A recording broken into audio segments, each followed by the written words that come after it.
Since 2011, a civil war has been waged in Syria. The war is fought by the Syrian president Bashar al-Assad against his opposition and has become increasingly complicated.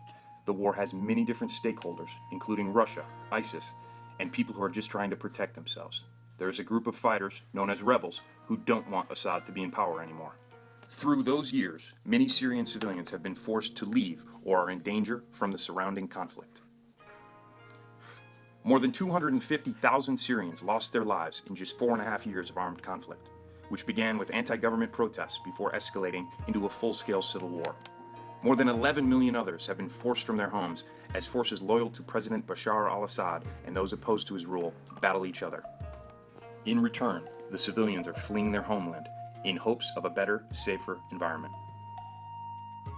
They leave Syria and become refugees in other lands. To date, the refugees are settling in many different countries. As a result, refugee camps around the world have become increasingly crowded and resources are in short supply.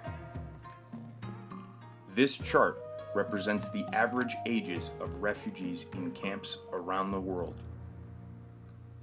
The refugee population is continuing to grow as the conflict enters its 6th year. The refugees are in need of supplies, medicine, food, and shelter. Millions of Syrians need our help.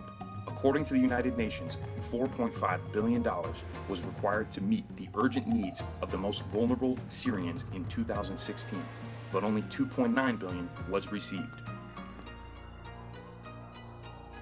The supply trucks, full of donations, have been sent to refugee camps. However, the supplies are going to the civilians instead of the refugees who are really in need. There is a problem with corruption. Syrian refugees are seeking a better, safer environment.